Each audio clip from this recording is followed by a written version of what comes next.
खुलुमबाय बयनिसिमबो आंनि अननाय आरो सिबिनायखौ आंनि गोसो गोरबो सिंनिफ्राय बयनिसिमबो जासिहरनाय थाबाय। थाम्बनेइलाव नायना बुजिखाबाय जानो हागौ गासिबो गेदेरमा रायजो राजाफ्रा दसे सम गाव गावनि बेसेन गोसा समखौ दसे सम खोनासंलाङोबा गासिबो बुंनो गोनां खोथाफोरखौ बुजिलांगोन, आंनि गोसो गोरबोआवबो गोजोननाय मोनगोन। दिनैनि बे समाव जोंनि बर' हारिनि गेजेराव अनलायनाय, गावजों गाव फोथायलायनाय फैदों बा फैहांदों। नाथाय जों माखौ बुंनांगोन, दिनैनि बे समाव आं माखौ फोरमायगोन, रायजो राजाजों माखौ सावरायगोन, आंनि गोसो गोरबोआव मोनसे गोसोआव साननाय फैदों। साननैसोनि सिगां फेरेंगा सारा आरो बिना मेडामा मोनसे मेल मिडियानि गेजेरजों मेल दैथायहरनानै मोनसे खौरां दैथायहरदों। हाग्रामायाबो एनडिएफबिनि रन्जन दैमारि सार जोबथेसालियाव थानायनि सायाव केस नांनायनि सायाव हेफाजाब होनांगौ। बेथ' जोंनि बर' हारिनि थाखाय मोजां खौरां। मोनसे हान्जाया मोनसे हान्जाखौ लोगो लानाय, बिनिफ्राय साबसिन मा दं? आरो साननैसोनि उनाव खोनालायबाय गावजों गाव बखिलायनायफोरखौ खम खालायनांगौ, गावजों गाव रायखुमालायनायखौ खम खालायनांगौ। बेथ' जोंनि बर' हारिनि थाखाय मोजां खौरां। आरो मैया दाखालिनि साखाथि फाखाथि गावनि फेसबुकजों मोनसे बर' हारिनि गेजेराव जायफोर गावनि आगोमा जिउखौ जिउ बाउसोमलांबाय, बिथांमोननि न'खराव सरकारनि आसायाव बिटिआरनि एकर्ड बायदियै जायफोर मुंख्लं जानाय न'खराव माबा मोनसे एककालीन मोननायनि बा होनायनि मोनसे जायफोर दैदेनगिरिफ्रा बुंदोंमोन, बिनि सायाव बयबो न'खरा आसा दं। बिनि सायाव गावनि फेसबुकनि गेजेरजों खावलायदों।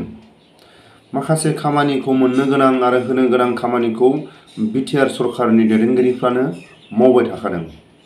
खोनानो मोननाय बायदिब्ला गुबुन गुबुन जायगायाव माखासे खामानि मावनो थाखाय अबेबा हान्जानि अबेबा एलेखानि माखासे जाय बिथांमोना गावसोरखौनो खामानि मावग्रा बा खामानि मावनानै होनो हागोन होननानै गावसोरखौनो एक्टिभ साननानै लाग्रा बिथांमोना थाइसे थाइनै रां खांनानै अफिस बादालाव खबर लानो थांनायाव फेरेंगा सारा नैबे खौरांखौबो मोजाङैनो दैथायहरदों। जाहाथे बिटिआर सरकारा खामानिखौ मावमारदोंबा बे जोंनि बर' हारिनि थाखाय मोजां। आरो जायफोर न'खरावनो गैखाया बिथांमोननिफ्राय थाइसे थाइनै खांनानै माखासे अफिस बादालाव खबर लानो थांबाय थायोबा बियो जोंनि बर' हारिनि थाखाय खोनानो मोननायाव बा खोनायोबा बे मोजां जानाय नङा। जाय हाजिरा मावनानै जाग्रा न'खराव जुदि थाइसे थाइनै जुदि रां खांनानै लाङोबा बेयाव बुंनांगौ आरो हारिनि गेजेराव मा दं, जों नैबेखौ बयबो रोखा बुंलायोबा सावरायलायोबा बियो गोसोआव मोनसे दुखुनांथाव। जियानो जाया मानो फेरेंगानि बे बुंनाय रावफोरखौ खोनायोबाथ' मोनसे माबा मोनसे जोङो गावनि हारिनि गेजेराव गोरोबलायनायखौ जोङो नुयो। नैबेखौसो बुंनांगोन। हयथ' फेरेंगा सारा साननैसो प्रमदखौ लोगो मोनथ'वाखै, गबिन्दखौ लोगो मोनथ'वाखै। गावनि बै समनि लोगोफोरनि हाग्राबारियाव थानाय माखासे बियो गोसोजों गावनि मेलेमजों सोलिदों जानो हागौ। बेबायदि गावनि गोसो गावनि मेलेमजों जुदि रायजो राजाफोरनि गावनि आंगो लोगोफोरनि साननाय बायदि जुदि आगान सुरोब्ला अरायसम बयबो हेफाजाब होगोन, नैबेखौसो आङो खावलायो। बुंनो गोनाङा नैबेसो जोंनि बर' हारिनि गेजेराव मावगोन। दा नैबेखौसो जों बुंनांगोन। जेसेबां राजनितिक हान्जायाव थानाय एमसिएलए एमएलएफ्रा सानफ्रामबो रायजो राजाफोरजों मेल खुङो। जेसेबां मेल खुंदों बेबायदि जुदि रायजो राजाफोरनो मोनसे मेल खुंनाय समाव रायजो राजाफोरनो मोनसे आसा होबोयो। नोंसिनि गामियाव जों माबा मोनसे मावनानै होगोन। मोनफ्रोमबो गामियाव जुदि मेल खुंनायाव होजोबनो हायोब्ला आरो हादोंबा जोंथ' बे सारमोनखौ गासिबो MCLA आरो MLA फोरखौ गोजौ थाखोआव जायफोर सरकारनि गादियाव दं अरायसम जों आथिंनिफ्राय खर'सिम खुलुमनांगोन। बेखौसो जों बुंनो हायो। सानफ्रामबो मेल खुङो, समखौनो गावनि लोगोफोरजों रायजो राजाफोरजों सोरनिबा न'खरनि मुंख्लं जालांनाय बिथांमोननि न'फोराव थांनो सम गैया, जायफोर जेलाव थाग्राफोरनि न'खराव थांनो सम गैया। अराय सम थगायनाय मेलखौ सानफ्रामबो मेल खालामनो थाखाय जुथुमनो थाखाय सम दं। जियानो जा मानो राजनितिकनि खोथाखौ जोंहा रायलायनांगौ जोंहा मोन्थायबो गैया। बर' हिसाबै थायो। नाथाय आं नैबेखौसो बुंगोन थोंजोङै, जायफोर NDBनि बेकग्राउन्डआव थांनाय जेसेबां NDBनि खामानि मावनांगौ, रायजो राजाफोरजों रिलेसन लानांगौ, माखासे NDBनि अबेबा समखौ रायजो राजाफोरखौ आसा होबोदोंमोन, बिथांमोननि माखासे साननाय बायदि फुरा खालायनांगौआ दैदेनगिरिफोरनि सायाव थायो। जोंथ' खोनानो मोननाय आरो नुनो मोननायाव माखासे मिडियाफोरनि गेजेरजों जेब्ला आलफाफ्रा जायफोर फरेस्ट बरुवाखौ गारबोनानै बिथांमोना जाय 6 फायाराव सरकारजों सावरायलायबाय थादों, बिथांमोना माखासे गावसिनि गोरोन्थिफोरखौ जेब्ला सानस'हायै बिथांमोना जाथाय मावदोंमोन, बे समाव जायफोर माखासे बिसोरो गावसिनि आदब खायदाजों रायजो राजाफोरनि खाथियाव सरकारनि खाथियाव मोनसे डाटा खालायनानै होयो। जों बेखौसो नुयो।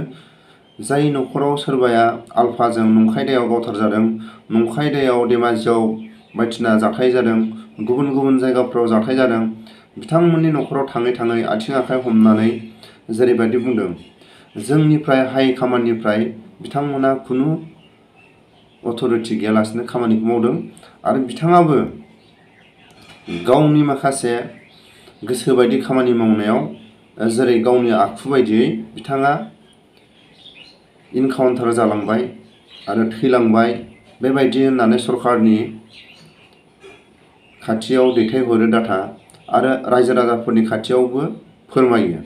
जाय गावसिनि बुंस'हायै माखासे गावसिनि दायफोरखौ माखासे थुंगि होनो थाखाय मा खालामबाय, जायफोर थैनाय, जायफोर गावथारजानाय बिथांमोननि मुंखौसो गोजौनिफ्राय गावसिनि हाइकामान्डनिफ्राय जेबो माखासे खबर गैया दबर गैया, गावसोर साननाय बायदि खामानि मावदोंमोन आरो बिथाङा खर'आ बारा थिग नंखालामोन आरो बिथाङा मोनसे मेन्टेलि क्रेक जाबाय होननानै बा जाहा थाहा खामानि मावलाबायग्रा, जोंनिफ्राय खुनु बे खबर दबर लायालासिनो खामानि मावग्रा जाखाबायमोन होननानै जायगा जायगा बिथांमोना बै जाथाय जानायफोरखौ सोरबा थैबोनाय बा सोरबा इनकाउन्टार जानायफोरखौसो बिथांमोनखौ दायनिगिरि खालायनानै माखासे आलफानि दैदेनगिरिफ्रा बेबायदि रायजो राजाफोरनि खाथियाव निमाहा बियो।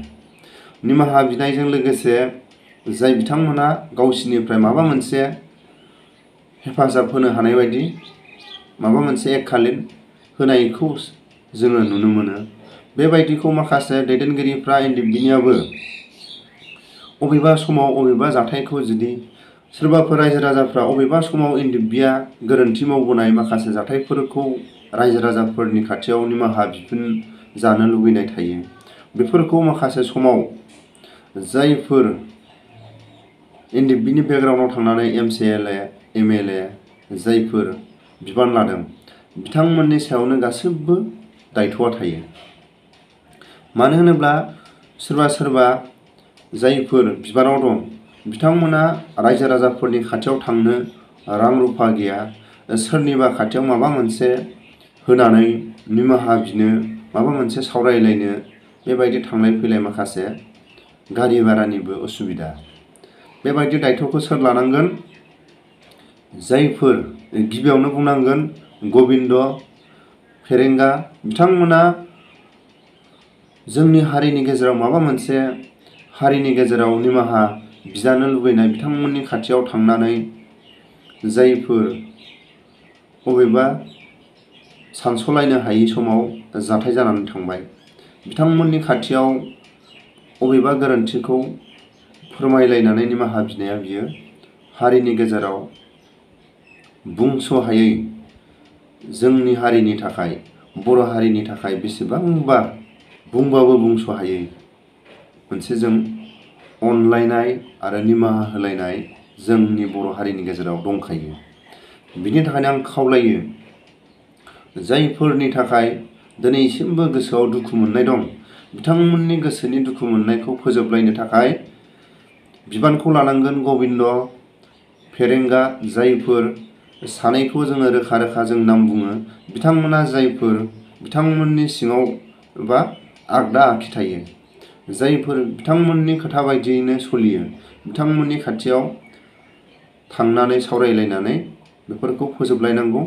आरो आं मैया बुंदोंमोन बिस्वजितनि माखासे खोथाखौ बुंगोन, नाथाय आंखौ सानैसो मानसिया फन हरनानै बुंदों बिथांनि माखासे आबसुनि समाव मानो बिबाननिफ्राय सथां बाथां माखासे आखु दं होननानै साफा सानै मेलेमजिबिफ्रा आंनिसिम फन हरनायलाय, बिनि थाखायनो आङो साननैसोनि उनावसो लाबोसिगोन होननानै आं आसा खालामो।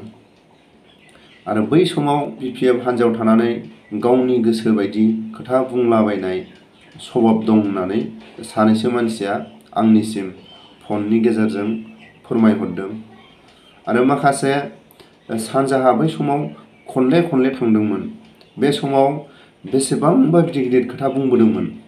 नाथाय आसामनि स्पिकार जानाय लोगो लोगो दिनै महर मुस्रिखौनो सानजानि बर'फ्रा नुनो मोना।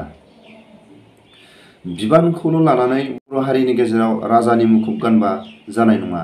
नैबेखौसो आङो खावलायहरो। उननि समाव आं भिडिअखौ लाबोगोन। मानो थाखाय जोंनि बर'फोरनि दैदेनगिरिफ्रा गादियाव जिरायोबा गावनि बिदा फंबाय, जाथि खुरमा, हारिनि माखासे सावरायलायनाय अनलायनायखौ मानो बावगोमायो? जों नैबेखौसो बुंनांगोन। आरो आं जोबथारनायाव खेबसे बुंबावो, फेरेंगाया जेरैबायदि गावनि गोसोनि, गावनि लोगोफोरनि, रायजो राजाफोरनि गोसोखौ लानानै जेरैबायदि खोथा बुंदों, बे जोंनि बर' हारिनि गेजेराव बाख्नायथाव आरो जोंनि बर' हारिनि गेजेराव बजबनानै लाथाव। मोनसे हान्जाया मोनसे हान्जाखौ खावलायनाय, सावरायलायनाय आरो रायजो राजाफोरखौ गावजों गाव बखिलायनाय, गावजों गाव सोंखारिलायनायखौ खम खालायनो थाखाय खावलायनाय आरो जायफोर मुंख्लं नखरफोरनि सायाव रां रुफा खांनानै माबा मोनसे मोननो गोनां सरकारनि बुंनाय रावखौ होनो गोनां बा मोननो गोनां, बिनि सायाव थाइसे थाइनै रां खांनायखौ जानगार थानो थाखाय खावलायनाय। जोंनि बर' हारिनि गेजेराव अरायसम बेबायदि खोथा बुंग्राखौ नांगौ। जानांगौ प्रमद बर'नि साननाय बायदि आरो प्रमद बर'खौ लोगो मोनाखै आरो गबिन्दखौ लोगो मोनाखै। बिथांमोननि खाथियाव थायोब्ला मालाबा गावनि लोगोफोरखौ रायनाय, मालाबा बर' हारिखौ रायनाय, नैबेबायदि बिथांमोनखौ लानानै सम सम माखासे सानस'हायै खोथाफोरखौ जोङो बुंलाबायनाय खोनायो। बेनि थाखायनो आं खावलायो फेरेंगा सारा गावनि लोगोफोरनि, हारिनि, गावनि गोसो बायदि माखासे खामानिखौ मावनो नाजालां, बेखौसो आङो खावलायहरो। लोगोसे बर' हारिनि गेजेराव आङो बेखौ खनले खनले बुङो, बिस्वजितनि माखासे खोथाखौ आं साननैसोनि उनावसो सावरायलायनाय जासिगोन। माखासे दैदेनगिरिफ्रा फननि गेजेरजों आंखौ सावरायहरो। सथां बाथां सभाबा बै समनिफ्रायनो दंखायो होननानै बे खबरखौ हरनायलाय, बिनि थाखायनो आं साननैसो उनाव होसिगोन। माबा मोनसे आंनि सावरायनायाव गोरोन्थि जादोंब्ला आङो बयनिसिमबो निमाहा